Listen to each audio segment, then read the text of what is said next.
Bonsoir et bienvenue à tous à ce webcast consacré aux résultats financiers d'Adosia et à un point sur l'activité de la société. La présentation des résultats sera assurée par Monsieur Olivier Soula, directeur général d'Adosia, Madame Valérie Danaguesian, directrice administrative et financière, et Monsieur Gérard Soula, président du conseil d'administration. À l'issue de cette présentation, nous adresserons aux intervenants les questions des actionnaires. Nous vous invitons à utiliser dès maintenant l'outil Conversation de Teams pour poser dès à présent vos questions par écrit. Nous les adresserons au fur et à mesure, ainsi que les questions écrites qui nous sont parvenues antérieurement de la part des actionnaires. Nous vous rappelons que cette réunion est enregistrée. Nous vous invitons à garder vos caméras et micros éteints durant toute la durée du webcast. Et avant de laisser la parole à Monsieur Olivier Soula, je vous invite à prendre connaissance du Legal Disclaimer qui va s'afficher sur votre écran. Bonsoir mesdames, bonsoir messieurs. Et je suis heureux de vous retrouver et de profiter de la publication des résultats financiers du quatrième trimestre 2023 pour faire un point d'avancement sur la société. Même en l'absence d'événements marquants, il nous paraissait important d'organiser cette conférence pour vous présenter les opportunités en cours et vous témoigner de la confiance que nous portons dans l'avenir de la société. À cet effet, nous avons prévu une courte présentation qui sera suivie d'une session de questions-réponses. Je suis accompagné donc de Valérie Danaguesian, notre directrice administrative et financière, et de Gérard Soula, président et aussi en tant que directeur du business développement. Et je laisse à Valérie le soin de démarrer cette présentation. Merci Olivier, bonsoir à tous. Donc effectivement, je vais vous présenter rapidement les résultats financiers du quatrième trimestre 2023, qui sont également des résultats annuels sur 3 indicateurs clés qu'on publie donc toujours au trimestre, c'est-à-dire la position de trésorerie, l'endettement de la société et le chiffre d'affaires. Nous avons également listé les faits marquants du dernier trimestre, comme à l'habitude. Je rappelle aussi que l'ensemble des résultats financiers sera publié le 24 avril de cette année. Alors, tout d'abord, pour commencer, je voudrais reprendre en fait les événements qui ont impacté la position de trésorerie de l'année 2023, parce qu'ils sont nombreux, vous en rappelez. Donc, nous avons commencé l'année avec une position de trésorerie de 17,4 millions d'euros. Nous avons début juillet accordé un droit d'option à Sanofi et une exclusivité pour négocier un contrat mondial sur M1 et avons reçu pour cela 10 millions d'euros. Fin juillet, nous avons annoncé également une opération de financement de 10 millions d'euros qui s'est décomposée en 2 parties. Un placement privé de 5 millions d'euros, avec notamment la participation de Gérard Soula et de la BPI. Et l'autre partie, une émission d'obligations convertibles de 5 millions d'euros au bénéfice de Vester Finance. En parallèle, nous avons pu rembourser la dette contractée auprès d'IPF Partners. Donc, sur l'année, la dette remboursée a été de 11,5 millions d'euros. Et dans le cadre de l'appurement de cette dette, IPF Partners a exercé les BSA qui lui avaient été octroyés, ce qui a généré pour Adosia une rentrée de cash de 2,5 millions d'euros. Donc, en net, pour IPF Partners, c'est un remboursement de 9 millions d'euros.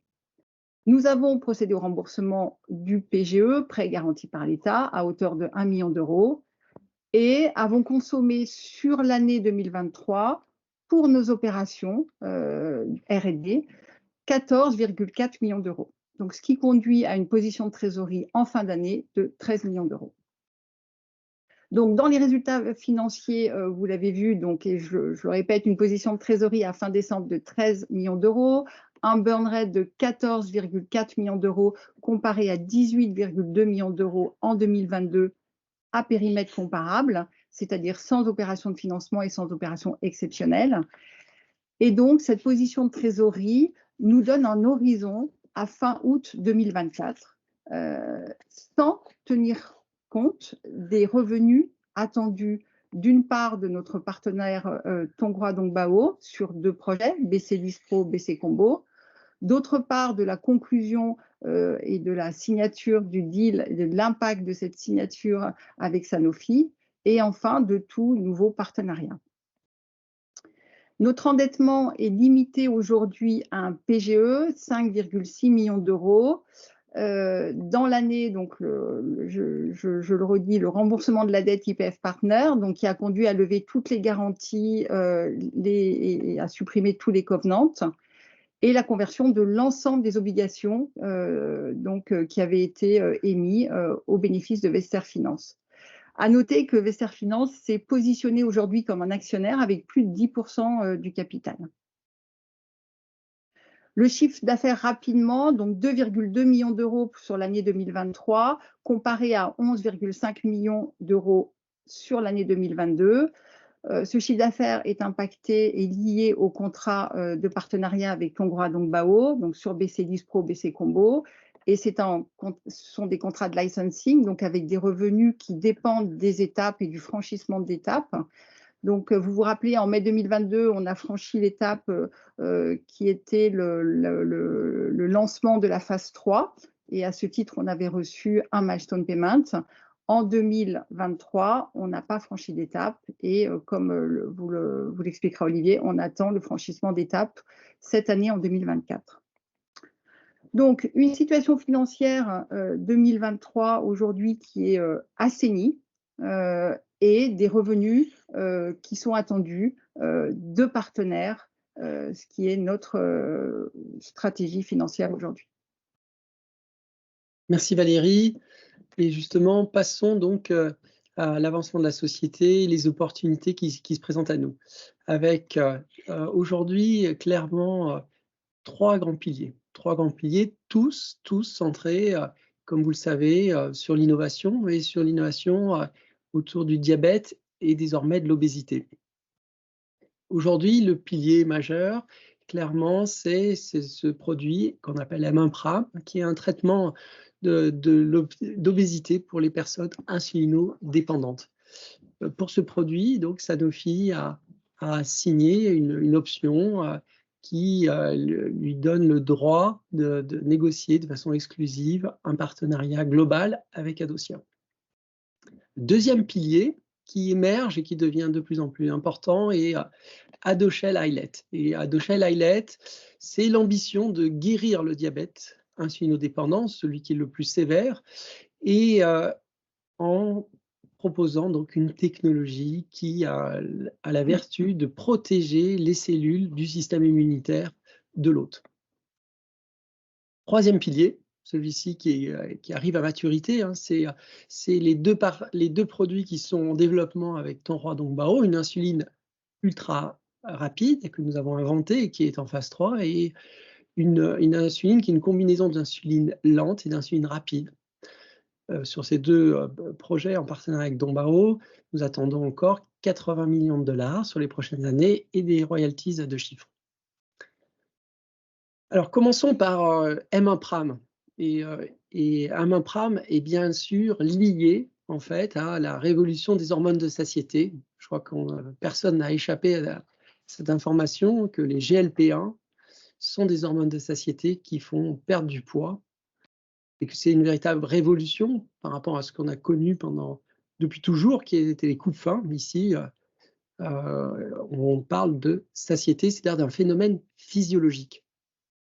Ben pourquoi physiologique? Parce que finalement, ces GLP-1 qui sont sécrétés au moment du repas par la paroi de l'intestin. Et il y a une autre classe bien connue d'hormones de satiété, l'amyline, sécrétée, elle, par les cellules bêta du pancréas. Et pour la petite histoire, il faut savoir que le premier GLP-1 de l'histoire a été approuvé en 2005 et fait approuver par une société qui s'appelait Amylin Pharmaceuticals, celle-là même qui a développé, qui a fait approuver la même année le premier analogue de l'amyline, donc le pramlintide, celui-là même qu'on coformule avec l'insuline. Donc Amylin Pharmaceuticals avait tout à fait compris que ces deux classes d'hormones de satiété n'étaient pas en compétition, mais au contraire complémentaires, et c'est bien pour ça qu'elle a mené ces développements en parallèle et fait approuver donc en 2005, c'est ce qui est à peu près maintenant 20 ans, ces deux produits. Ces deux produits, donc, ils ont un effet sur le cerveau, sur le système nerveux central, baisse d'appétit, baisse de prise alimentaire, ralentissement de la vidange gastrique. Et du coup, il y a aussi un effet des GLP-1, qui est l'effet quand même premier, remarquable, qui est un effet sur le pancréas et notamment sur les cellules bêta pour stimuler la sécrétion d'insuline et d'amyline. Et du coup, il y a cet effet induit aussi des GLP-1 qui est une amélioration du contrôle de la glycémie, mais aussi donc la stimulation des cellules bêta.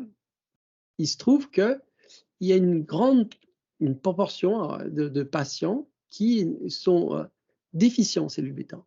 Il s'agit de tous les diabétiques de type 1. Il s'agit aussi à peu près 5% des diabétiques de type 2. Voilà.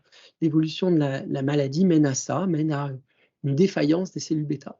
Pour cela, évidemment, ce rôle-là de GLP-1 est très amoindri, voire inexistant. Par contre, évidemment, pour ces patients-là, il est beaucoup plus logique, évident, de rétablir l'amyline. C'est bien en ce sens qu'il y a aussi une complémentarité de ces hormones de satiété. Elles ne s'adressent pas tout à fait aux mêmes personnes. Et même si elles ont à peu près les mêmes effets de perte de poids, de contrôle de la glycémie et de bénéfices, conséquemment, cardiovasculaires. Mais d'ailleurs, on voit le positionnement défendu par Amylin Pharmaceuticals et qui a été admis par la FDA, c'était d'avoir des GLP-1 finalement, qui aujourd'hui, on le voit, ne sont pas approuvés pour les diabétiques de type 1 qui n'ont pas de cellules bêta. Pour des diabétiques de type 2, au final, même si ils dépendent des injections d'insuline, même s'ils sont dits insulinodépendants, sont approuvés finalement, mais sans aucune donnée d'efficacité sur cette population de type 2 insulinodépendant, puisqu'ils ont été exclus des études menées par Novo, mais avec semaglutide, mais aussi par Lilly avec tirzépatide. Les types 2 insulinodépendants, c'est-à-dire ceux qui prennent de l'insuline rapide, étaient exclus des critères d'inclusion des phases 3. Donc, amyline, évidemment, on l'a vu, remplace directement l'amyline manquante en absence de cellules bêta fonctionnelles, a été logiquement approuvé par la FDA sur les diabétiques de type 1 et sur les diabétiques de type 2 qui, en complément de l'insuline, donc les diabétiques de type 2 dits insulinodépendants. Donc, c'est cette logique-là qui nous a amené à développer ce produit qui est une combinaison d'amyline et d'insuline comme un complément, l'amyline étant un complément essentiel de l'insuline pour équilibrer le métabolisme. Et oui, parce qu'en fait, il y a un rôle métabolique important de l'insuline. Comme vous le savez, l'insuline, c'est d'abord de contrôler la glycémie, et de ce point de vue-là, notre produit se compare de façon tout à fait identique à l'insuline prandiale de référence, c'est-à-dire même nombre d'injections, même contrôle glycémique, même risque d'hypoglycémie, même tolérance locale. Avec la grande différence, c'est que toutes les insulines sont des hormones de croissance qui font prendre du poids. Et là, c'est ça la propriété remarquable de cette combinaison. On a un traitement qui fait perdre du poids. On n'a pas rappelé là les résultats, mais on vous les avait déjà montrés. C'est une perte de poids tout à fait remarquable en phase 2 sur des diabétiques de type 1 obèses. Ils perdent 5,6 kg au bout de 4 mois. Pourquoi c'est une efficacité équivalente à celle montrée par les GLP-1 ? Parce que, comme je vous l'ai dit, d'abord, on ne peut pas comparer ce résultat directement au sémaglutide ou au tirzépatide pour cette population, puisqu'ils n'ont pas été testés cliniquement, et ils ne sont pas approuvés. Mais donc, si on prend une population qui s'approche le plus, c'est-à-dire des types 2 ne prenant pas de l'insuline rapide, mais toutefois prenant de l'insuline basale, on voit que sémaglutide a donné une perte de poids de 4,5 kg au bout de 4 mois, et tirzépatide 5,6 kg au bout de 4 mois. Donc, on voit une efficacité remarquable pour une population qui n'est pas adressée par les fameuses hormones de satiété de Novo et Lilly. Qu'est-ce qu'on trouve aussi, ce qu'on a pu observer cliniquement, c'est une réduction de la dose d'insuline prandiale avec un monopram par rapport insuline de référence. On a baissé la dose de 20%, qui montre une meilleure efficience de l'insuline. Et une excellente retour des patients, dans la mesure où aussi on sait, notamment pour la myline, qu'il y a un effet antidépresseur de cette hormone de satiété. Donc, on peut imaginer que cette insuline, des repas, l'insuline prandiale, comme on dit, puisse devenir une insuline de référence pour toutes les personnes atteintes de diabète et d'obésité. Et comme on vous l'a expliqué, c'est un besoin médical non couvert. Sémaglutide, tirzépatide n'adresse pas notamment ces diabétiques de type 1.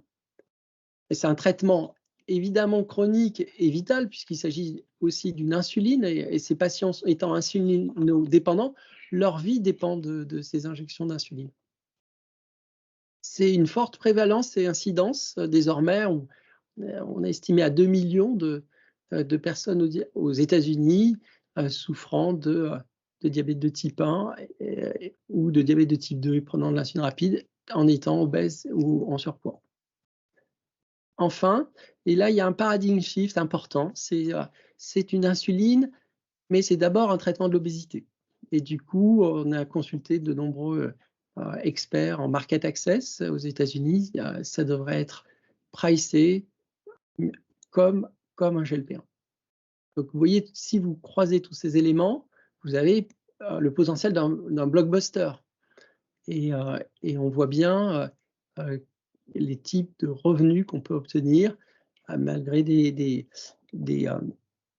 pénétrations de marché tout à fait raisonnables, autour de 25% ou 30%, malgré des rebates importants. On arrive rapidement à des chiffres dépassant le milliard.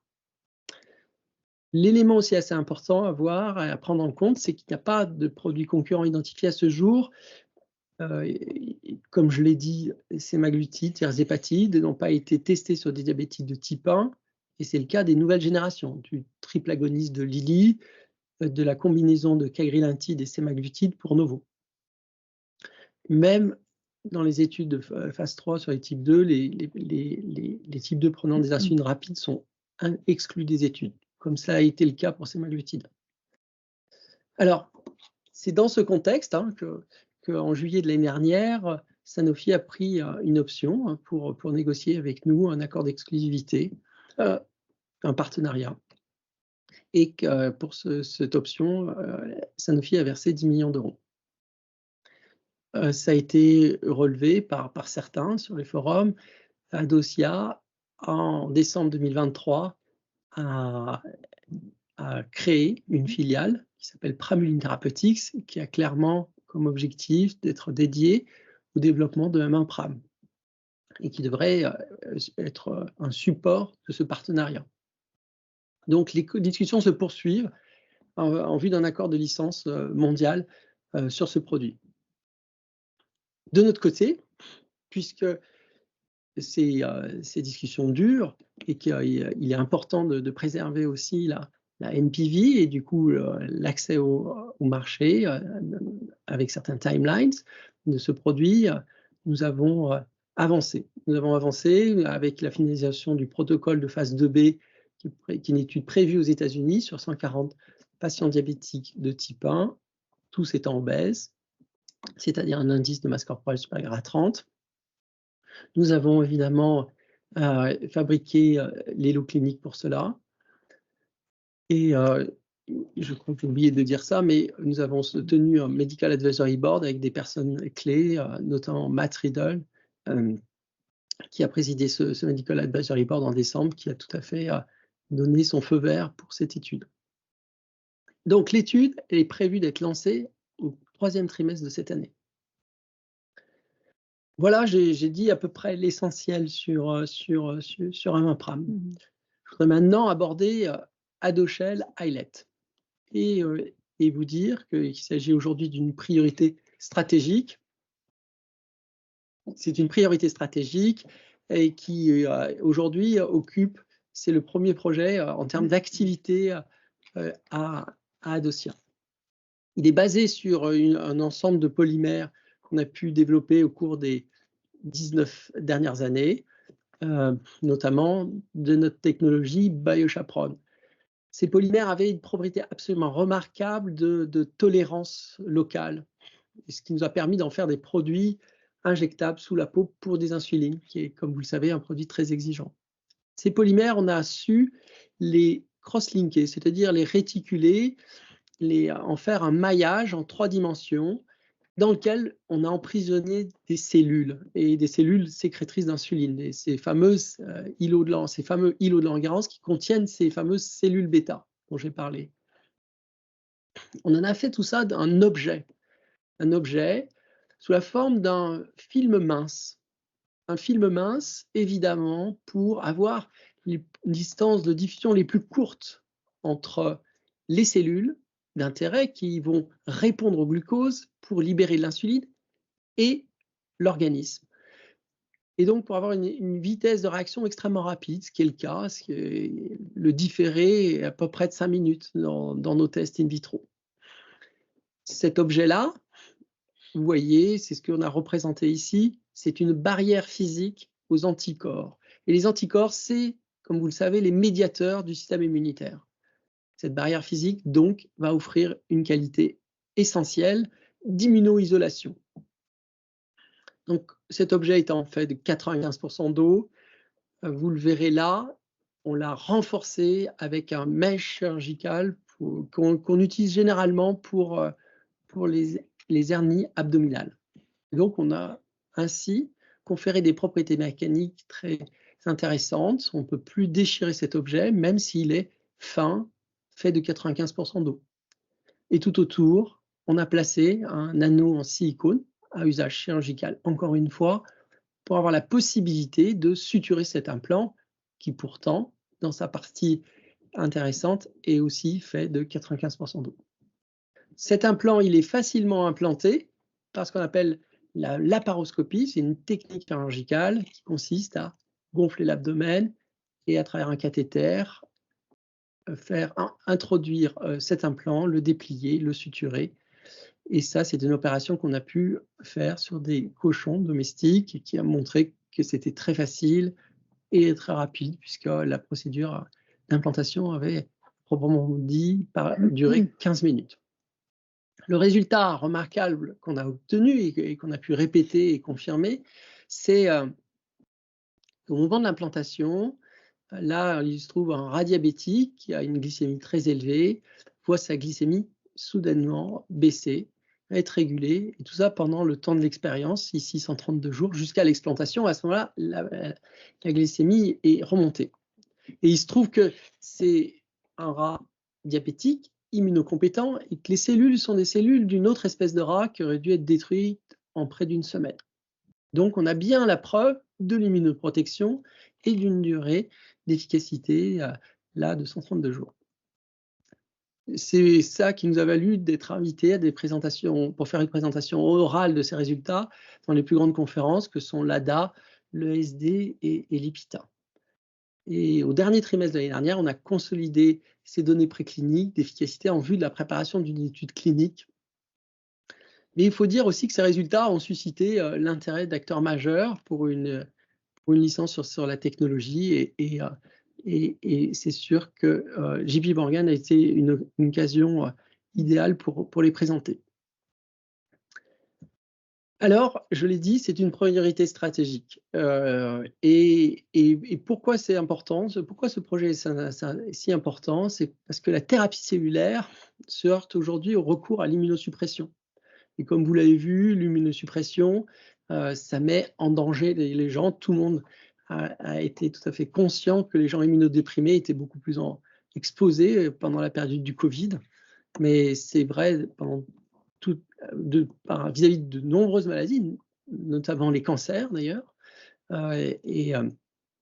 Et du coup, l'usage de la thérapie cellulaire est très limité du fait du recours à l'immunosuppression. En fait, il est limité aux gens qui ont déjà, généralement, pour le cas du diabète, recours à une immunosuppression après une transplantation d'organes, notamment transplantation de reins pour les diabétiques.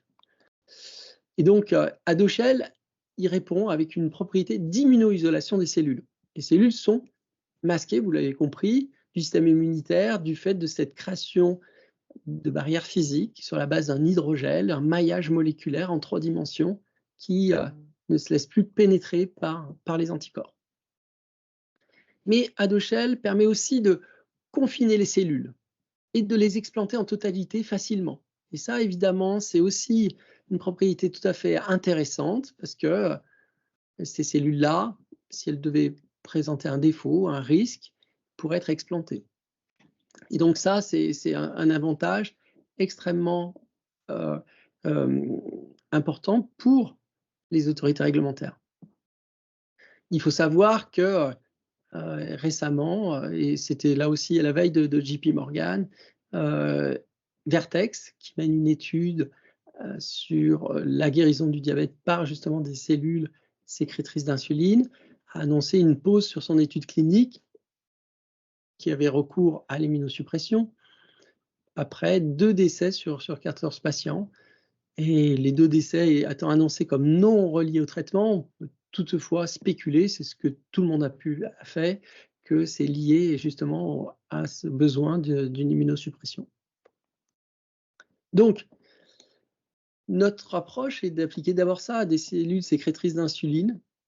Et c'est un objectif majeur en soi, parce que la guérison du diabète insulinodépendant, c'est un objectif essentiel, vu combien cette maladie est difficile, chronique, pour l'instant incurable.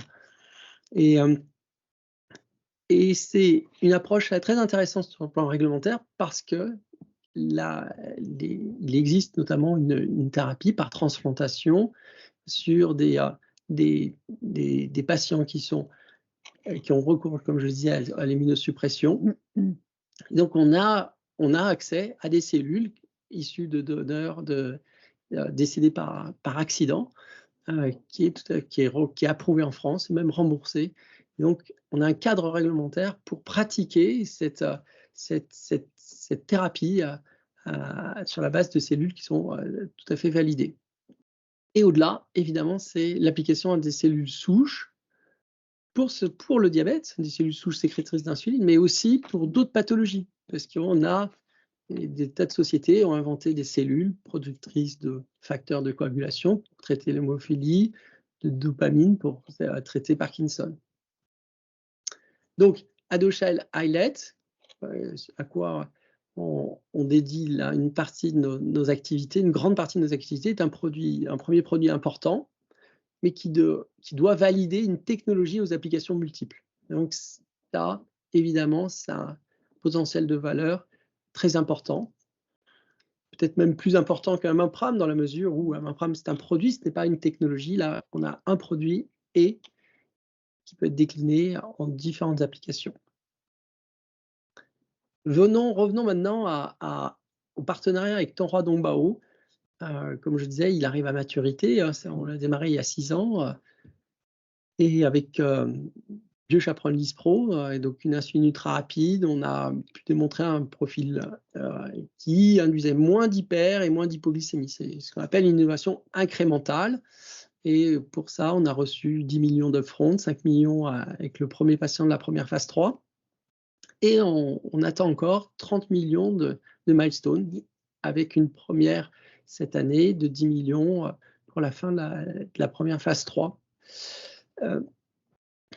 En Q4 de 2023, on a pu constater que notre partenaire avait ouvert de nouveaux centres cliniques pour accélérer la fin du recrutement. Et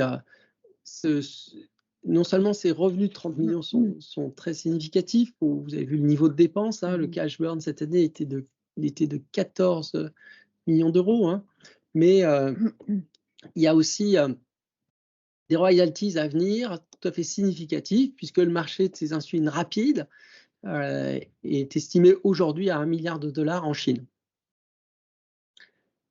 Le deuxième produit, Biochaperon Combo, licencié à Tonghua Dongbao, celui-ci avait plus de valeur puisque le marché des prémix qu'il remplacera avantageusement est un marché plus grand, de $2,3 milliards.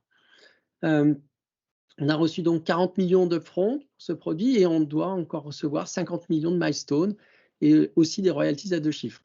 Et on attend aussi une milestone cette année de 10 millions de dollars pour le démarrage de la première phase 3. Je rappelle qu'en Q4, donc de l'année dernière, on a terminé 3 études cliniques de façon positive qui valident la prochaine étape clinique. Il reste des discussions avec les autorités réglementaires chinoises à mener cette année pour lancer cette étude de phase 3. Voilà. Pour revenir, puisque vous avez entendu dire que j'attendais que 2024 soit une année de transformation d'Adocia. Ben, j'espère que vous comprenez le sens de cette déclaration. M1-Pram, c'est un produit qui a une grande ambition. Je l'ai essayé de l'expliquer, c'est un produit qui n'est pas en compétition avec les GLP-1. C'est un produit qui adresse un besoin médical non couvert, important, très important même, puisque être obèse, être en surpoids pour un diabétique, insulinodépendant, c'est une véritable menace. Et d'ailleurs, des grands leaders d'opinion ont alerté, ont écrit là-dessus sur l'épidémiologie inquiétante qui montre que cette population est touchée par l'obésité et n'a pas de réponse efficace puisqu'ils n'ont pas accès aujourd'hui à ces hormones de satiété. Donc M1-Pram, comme l'avait imaginé Amylin Pharmaceuticals, c'est la solution pour les insulinodépendants dans une combinaison avec l'insuline. Donc aujourd'hui, on est évidemment, notre priorité, c'est de finaliser un accord avec Sanofi. Et dites-vous bien que ça nous occupe intensément. Mais c'est aussi, en parallèle, de continuer le développement de ce produit sur le plan clinique, avec cette préparation d'une phase 2B aux États-Unis, sur 140 patients diabétiques de type 1 obèses. Et donc, il n'y a pas que ça dans notre portefeuille, puisqu'Adoshell voit prendre beaucoup d'importance et susciter de l'intérêt avec la préparation de l'étude clinique, des résultats précliniques remarquables, ce qui nous amène à avoir des discussions pour un partenariat sur ce produit. C'est un objectif qu'on s'était fixé, je crois l'avoir déjà dit, depuis la fin de l'année dernière. Et effectivement, le tout début d'année a bien confirmé qu'on était sur la bonne voie. Donc, je vais réitérer cet objectif. Enfin, troisième pilier qui va, j'espère, transformer Adocia cette année, c'est l'avancement sur BC Lispro, la fin des études de phase 3, le lancement d'un nouveau produit en phase 3, le BC Combo. Et ça sera associé à des versements très significatifs, même si les montants sont pas impressionnants, mais significatifs pour Adocia. Voilà, je crois que j'en ai terminé et je vous propose qu'on passe à une séance de questions et réponses. On a déjà reçu un certain nombre de vos questions par Internet et je vous remercie. De l'intérêt que vous nous portez et on va essayer d'y répondre autant que possible. Voilà. Pierre-Louis, je pense. Merci. Nous avons reçu beaucoup de questions. Je vous propose de les poser thématique par thématique, si cela vous convient, Olivier. Alors, une première question sur M1-Pram d'un actionnaire qui dit attendre de la clarté sur le timing du deal, la fin de l'exclusivité et l'impact du retard par rapport à vos prévisions pour décembre sur M1-Pram. Alors, je vais en profiter pour donner la parole à Gérard, qui est là, comme je le disais, en tant que directeur du business développement et qui lead, bien qu'on a toujours établi les partenariats en collaboration, en duo, j'ai envie de dire, avec Gérard. Donc, merci Gérard de répondre à cette question. Oui, merci Olivier. Oui, effectivement, les négociations avec les grandes sociétés nécessitent beaucoup de temps, d'énergie et surtout de compétences. Et on a la chance, Olivier et moi-même, d'avoir déjà pratiqué dans le cadre d'Adocia avec Lydie, tout le monde s'en souvient, mais également dans la vie intérieure avec des grandes sociétés comme BMS, Novo ou GSK. Ce qu'on peut retenir en préambule, c'est que les négociations avec des grands groupes demandent beaucoup de temps. Typiquement, les ordres de grandeur, c'est entre 6 et 9 mois. Nous avons signé cet accord d'optionnalité l'été dernier. Donc, pour l'instant, nous sommes dans des standards, je veux dire, de négociation et il n'y a rien de, comment dire, de spécifique à ce cas précis. Néanmoins, ce qu'on pourrait dire, vous comprenez bien qu'on va peu dire de choses d'abord, mais ce qu'on peut dire, c'est la valeur du produit. Olivier, je crois, l'a très bien expliqué. On s'adresse à une population qui n'est pas traitée, qui ne reçoit pas de médicaments, c'est les diabétiques type 1 et certains patients de type 2. Au niveau mondial, cette population de patients représente plus de 40 millions. Donc c'est un chiffre qui est extrêmement important. Et effectivement, on met l'accent sur les États-Unis parce que les États-Unis sont toujours un marché de préférence ou innovateur et qui entraîne le reste du monde. Mais donc la demande, elle est énorme. Et donc le deal qu'on essaie d'établir est sophistiqué.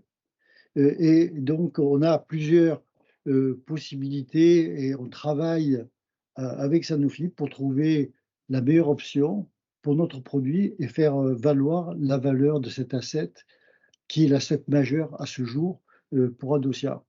Comme Olivier l'a dit, nous sommes actionnaires comme vous tous et on est sur le même bateau et on essaie d'obtenir le meilleur contrat possible pour tous nos actionnaires compte tenu de cette valeur. C'est tout ce que je peux dire aujourd'hui. Je crois qu'on aura dans plusieurs semaines quelques informations supplémentaires, mais on a déjà dit qu'on serait là d'ici la fin de l'année dernière. On n'est pas le maître des horloges, et donc on ne va pas s'avancer davantage, mais sachez que c'est notre priorité, comme Olivier l'a dit maintes fois. Alors, peut-être une question pour rester sur M1 Pram. Pouvez-vous rappeler pourquoi le pramlintide n'est pas utilisé aujourd'hui, alors même que des études cliniques réalisées par la concurrence montrent que cela fonctionne? Enfin, voilà, il y a d'autres amylines. Ouais, je vais peut-être répondre facilement. Vous avez vu, on a cette slide où on a montré qu'en fait, il s'agissait de remplacer un stylo par un autre avec un Impram. Dans le cas de Similine, il fallait injecter le produit séparément de l'insuline. C'est des injections en plus. C'est-à-dire, quand on a 3 injections pour couvrir les 3 repas, il fallait faire 3 injections en plus de Similine, ce qui était tout à fait inapproprié. Alors, on a beaucoup de questions sur voilà, le financement, notamment, est-ce qu'une augmentation de capital est possible avant la signature du deal avec Sanofi? Ok, je vais bien répondre. Donc vous l'avez vu, une position de trésorerie de 13 millions, un horizon de trésorerie à fin août. Et notre priorité, c'est vraiment de nous financer via les partenariats. Je rappelle juste un chiffre. Depuis la création de la société il y a 19 ans, la société a reçu 135 millions de dollars des partenaires et a levé 95 millions d'euros en equity, donc avec de la dilution. Et c'est d'ailleurs une des forces de la société. Donc en 19 ans, et c'est ce qui explique aussi qu'en 19 ans, la famille Soula reste un des actionnaires majeurs de la société, ce qui est rare dans les sociétés de biotech d'avoir les fondateurs qui sont encore au capital à cette hauteur après 19 ans de développement R&D. Donc, c'est clair que notre priorité, c'est de signer un partenariat. Olivier vous l'a montré, on a 3 sources de revenus potentiels sur lesquelles on travaille activement. Néanmoins, un horizon de trésorerie à fin août, c'est notre responsabilité aussi de sécuriser la société. Et donc, en parallèle et de manière sereine, on évalue des options de financement. Si les choses devaient se dérouler plus lentement que prévu, et on y ferait appel autant que de besoin pour attendre la signature, en attendant la signature de partenariat.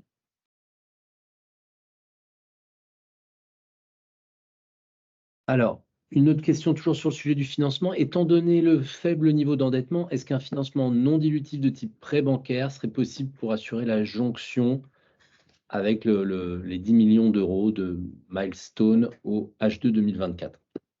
Un prêt bancaire, voilà, serait envisageable. Ça fait partie des options qu'on évalue aujourd'hui.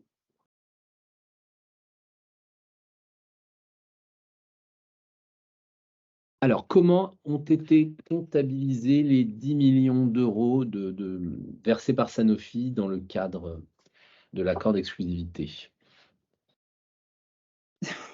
Donc, cash et contrepartie, un produit constaté d'avance. Donc, au bilan. En attendant la conclusion de la signature, la conclusion d'un partenariat. Alors, nous avons également des questions sur Pramlintide. Alors, je synthétise un peu des questions sur est-ce que Pramlintide servira à recevoir la propriété intellectuelle de M1 Pram. Également une question qui porte est-ce qu'il y aura un budget alloué à la filiale Pramlintide cette année? Donc, c'est Pramuline Therapeutics. Pramlintide, c'est effectivement le nom de cet analogue de la myline, hein, qui est donc cette hormone de satiété. Oui, Pramuline Therapeutics, Pramuline Therapeutics doit héberger donc ce produit M1 Pram. Les questions après techniques, d'y verser ou pas les brevets, je ne peux pas y répondre aujourd'hui, mais évidemment, ça serait la vertu de recevoir de l'argent dédié à ce produit et pas à un autre, contrairement à Docia, comme vous voyez, qui a de nombreux projets en parallèle. Donc, voilà. Donc ça, c'est évidemment une des vertus, notamment de Pramuline Therapeutics. Alors, on a deux questions qui viennent de tomber. Envisagez-vous une cotation sur le Nasdaq avec augmentation de capital? Et une autre question, avez-vous été approché par d'autres pharma pour M1 Pram? Alors, je peux répondre tout de suite à la deuxième en disant oui et ne pouvant pas plus commenter. Et puis pour la première, j'ai l'expérience d'une introduction au Nasdaq, hein, puisque c'est peut-être Flamel Technologies avec Innate ont fait leur introduction la même semaine en 1996. Donc aujourd'hui, ce n'est pas d'actualité dans la mesure où aujourd'hui la société, sa valorisation ne le justifie pas, mais on ne sait jamais. Et aujourd'hui, les événements qu'on attend de transformation de la société pourraient créer cette opportunité aussi. Tout à fait. On l'étudiera de toute façon. Alors, si le deal avec Sanofi ne pouvait aboutir, quel relais pour Adocia? Alors, donc, effectivement, si le deal ne devait pas aboutir avec Sanofi, hein, la question, effectivement... La première chose, c'est, comme vous venez de le dire, on a reçu d'autres propositions. C'est ce que j'allais dire. Donc, non, mais bien sûr, mais effectivement, ça ne veut pas dire qu'il n'y aurait pas de deal sur M1 Pram. Voilà. Donc ça, c'est la première chose à dire.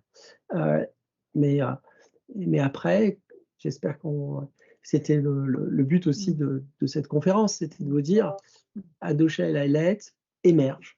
Et on est très content de ça, et c'est un projet important. Voilà. Donc, vous l'avez compris aussi, on a un socle.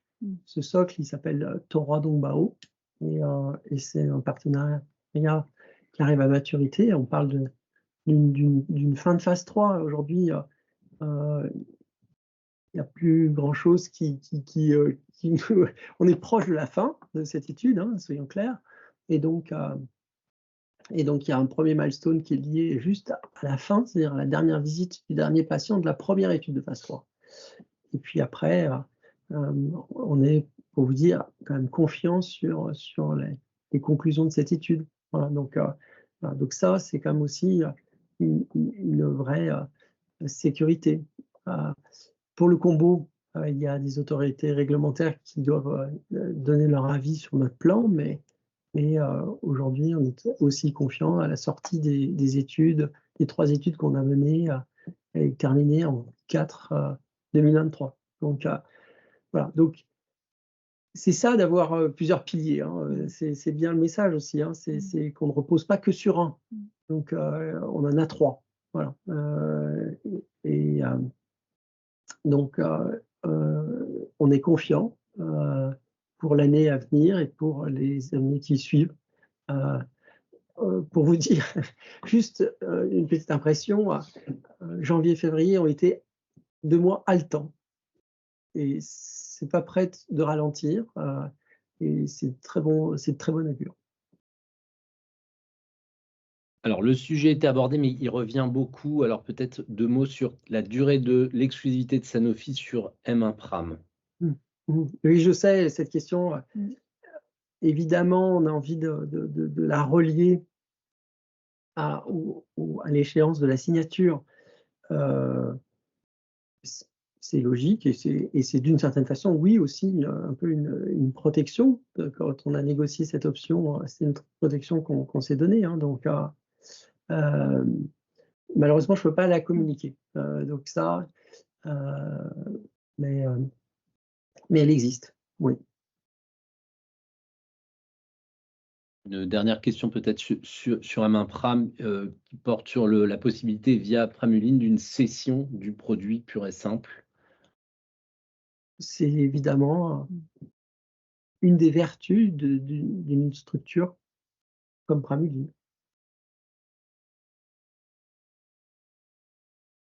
Alors, on a un certain nombre de questions sur Adoshel. J'essaie encore une fois de synthétiser. Qu'ont donné les essais précliniques chez le porc, et quelles sont les prochaines étapes du développement?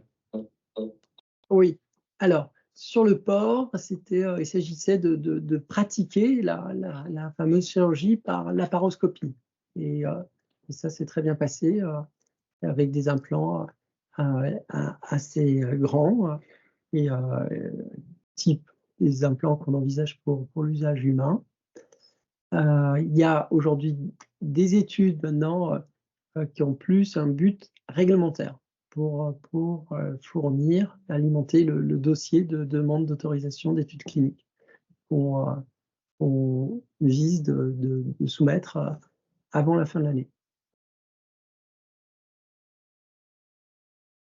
Les discussions partenariales autour de ce produit peuvent-elles aboutir au premier semestre? Alors, je pense que mes collègues m'invitent à me réserver là-dessus, parce que effectivement, j'ai fait des promesses sur un Impram l'année dernière que je n'ai pas tenu. Donc, du coup, je vais me garder de faire un tel pronostic. Merci Olivier. Non, alors, toujours sur Adoshel, alors vous avez une question sur le potentiel commercial et sur les facteurs de différence par rapport aux concurrents. Ah, ça c'est et il y a donc effectivement, comme je l'ai dit, il y a plusieurs niveaux et valorisation d'Adoshel à Ailet. Il y a d'abord le produit sur lequel nous travaillons et qu'on va amener en clinique, qui est une encapsulation des cellules issues de donneurs décédés par accident. Ça, comme je le dis, c'est déjà un marché, c'est déjà un produit en France sur la base de cellules qui sont directement injectées dans la veine porte pour être dans le foie, comme on l'a dit, avec immunosuppresseur. Donc, aux États-Unis, ça a été approuvé l'été dernier. Et ce produit, il est à peu près, il est pricé à peu près à $300 000. Donc la transplantation de cellules de donneurs. Donc ça, c'est probablement autour de la centaine de millions de potentiel de marché, parce qu'il y a assez peu finalement de donneurs dans un pays. Et donc ça, c'est la limite. C'est le nombre de donneurs, le nombre d'accidentés de la rente. Essentiellement des accidentés de la rente. Et après, il y a une deuxième application, c'est les cellules sécrétrices d'insuline qui ont été modifiées à partir de cellules souches. C'est ce qu'on appelle les iPSCs. Et donc ça, évidemment, là, c'est tout autre chose. C'est des cellules qui sont produites de façon industrielle. Et là, c'est les grands acteurs, hein, les Vertex, les Lilly, les Novo et d'autres qui préparent ces produits-là. Puis après, comme je le disais, il y a une troisième source de revenus avec cette technologie qui est d'autres applications de thérapie cellulaire. Parce que vous avez bien compris que notre solution technologique, elle n'a rien de spécifique aux cellules sécrétrices d'insuline. Elle a quelque chose de spécifique vis-à-vis de l'hôte, vis-à-vis du système immunitaire de l'hôte, c'est-à-dire en constituant une barrière aux anticorps. Donc ça, c'est une situation tout à fait commune à toutes les thérapies cellulaires. Donc on n'a pas encore fait le travail des potentiels de marché, mais c'est considérable vu l'émergence de ces thérapies cellulaires dans différents domaines. Est-ce qu'un partenaire est indispensable pour lancer la première étude à Doshell en 2025 ou bien Adocia peut initialiser cette première phase 1 seule? Pour l'instant, on n'a pas prévu, on n'a pas budgété de le faire nous-mêmes. On n'a pas les ressources. Et évidemment, dès lors que les ressources, nous les aurons, évidemment, on aura à revoir notre plan. Voilà. Est-ce que ce serait possible, compte tenu des budgets, ça serait possible? Oui, ce n'est pas des budgets, c'est des budgets raisonnables. On parle de quelques millions d'euros, entre 3 et 5. C'est ça. Sur un autre sujet, pour la plateforme BioChaperon, vous indiquez une collection de 500 composés. Pouvez-vous en dire plus? Comptez-vous aller en clinique pour certains d'entre eux? À quoi sert cette collection? Eh bien, cette collection, évidemment, elle nous a fait beaucoup travailler. Et aujourd'hui, pour vous dire, on ne l'enrichit plus, cette collection. Elle est suffisante, puisqu'on a trouvé, avec le BioChaperon notamment, qu'on utilise dans le projet Combo, un candidat idéal, mais aussi dans l'application BioChaperon Lispro. Donc, elle peut trouver de nouvelles applications. Elle a un potentiel. Et c'est intéressant comme question parce qu'effectivement, on voit deux évolutions dans ce que seront les traitements de l'obésité. Qu'est-ce qu'ils seront? On le sait bien, on le voit se dessiner, c'est des combinaisons d'hormones. Et BioChaperon, évidemment, sert à combiner des hormones. Mais on le voit aussi, l'évolution dans la réduction des fréquences d'injection, d'application, d'améliorer finalement le drug delivery. C'est sur les 20 ans de l'histoire qu'on a évoqué là, depuis 2005 avec l'approval du premier GLP-1, on est passé d'un produit à 2 fois par jour, à 1 fois par jour, à 1 fois par semaine.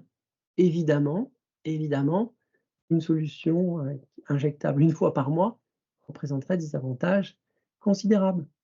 Donc d'abord pour le patient, puisqu'il est passé de 50 injections par an à 12, évidemment c'est un intérêt, mais aussi sur le plan manufacturing, ça veut dire produire 4 fois moins de seringues, de produits finis. Donc Donc c'est pour ça aussi, vous l'avez vu, on l'a mis dans notre pipeline désormais. On n'a pas commenté ce soir, mais on a un projet qu'on appelle Adogel SEMA, puisque évidemment, on a dédié nos efforts à ce fameux sémaglutide et on a pu obtenir sur un mois un profil proche de l'ordre 0, donc, et avec un burst of illimité, donc un profil très intéressant. Tout ça avec une technologie à 100% dans l'eau. Et là, encore une fois, on est très cohérent avec notre expertise, avec ce qu'on sait faire, avec les polymères qu'on a générés, notamment ces hydrogels d'Adoshel pour les cellules. On a su effectivement trouver une autre application et donc ça, c'est un sujet, par exemple, émergent. Donc voilà où la chimie qu'on a pu faire, mais on a plus enrichi les biochaperones mais je peux vous dire que la technologie biochaperone a encore de l'intérêt et de la ressource. Alors, sur un autre sujet, le prochain apport des partenaires asiatiques, enfin de Tongwa Dongbao, peut-il être monétisé par de l'affacturage? Valérie. C'est une option, c'est clair. Donc, oui, c'est possible. Ça pourrait être possible. Après, il faut investiguer. Alors, des questions viennent un peu au fil de l'eau. Pour M1 le développement d'un biosimilaire est-il recherché? Je ne suis pas si sûr de bien comprendre la question. Un biosimilaire. Non, le produit est breveté jusqu'en 2045. Non, pas 2045. M1.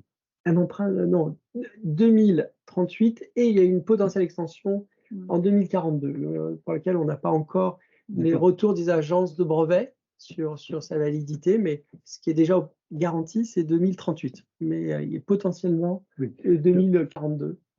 C'est le dernier brevet qu'on ait pu poser sur M1. Donc, voilà. Donc, c'est vraiment un produit unique, hein, avec une couverture brevet globale, évidemment. Il n'y a pas de biosimilaire possible avant ces échéances-là. Alors, on a également une question assez prospective sur la commercialisation de M1 quand pourrait-elle intervenir dans un scénario de partenariat? Là, je ne peux pas la communiquer, cette date. Je suis désolé, mais évidemment, on a un plan de développement clinique sur lequel je crois on est d'accord avec Sanofi. Enfin, sur lequel on est d'accord avec Sanofi. Très bien. Bon, il y a encore pas mal de questions, mais les grands sujets ont été traités. Nous arrivons au terme de ce webcast. Donc, Olivier Soula, Valérie Danagazian, Gérard Soula, nous vous remercions. Nous vous remercions tous d'y avoir participé. Vous pouvez continuer à adresser vos questions aux dirigeants, à la société via l'adresse que nous allons vous indiquer dans l'outil de conversation. Olivier Soula, peut-être un mot de conclusion? D'abord, merci Pierre-Louis, mais surtout merci à vous tous qui avez assisté à cet événement. Très heureux de vous voir nombreux. Je suis très content qu'on ait tenu cette séance, malgré le manque d'éléments forts, remarquables. Mais il était important pour nous de communiquer sur notre activité. Et, je vous l'ai dit, elle est intense. On est prêt, on est même impatient, j'ai envie de dire, de vivre cette année et de tenir la promesse que nous faisons aujourd'hui de transformer Adocia, de révéler sa valeur. Je vais remercier dans le press release l'équipe, c'est très important. On a aussi, pendant cette période, réduit les effectifs, aussi toujours dans un souci de durée, parce qu'on sait qu'on a des choses qui ont beaucoup de valeur. On a réduit les effectifs, aujourd'hui on est 80, il y a 4 ans on était 135. Donc il y a eu un souci d'économie. Merci à Valérie toujours de veiller à la bonne conduite de la société. Mais mais c'est une équipe très forte, une équipe d'excellence, j'ose dire. Vous voyez bien les propositions que l'on fait, des propositions thérapeutiques uniques et qui ont beaucoup de valeur sur des maladies chroniques difficiles. Donc, je remercie tous mes collègues pour ça. Et aujourd'hui, on a le sentiment d'être dans une situation unique et comme je vous le dis, on est très motivés. On est à vos côtés, on est Gérard, la famille Soula, premiers actionnaires de la société et donc vous pouvez compter sur nous. Je vous remercie. Merci. Merci à tous. Merci à tous. Ce webcast prend fin. Nous vous remercions d'y avoir participé. Vous retrouverez l'enregistrement de la vidéo sur le site d'Adosia, page investisseur. Merci à tous. Excellente soirée. Merci.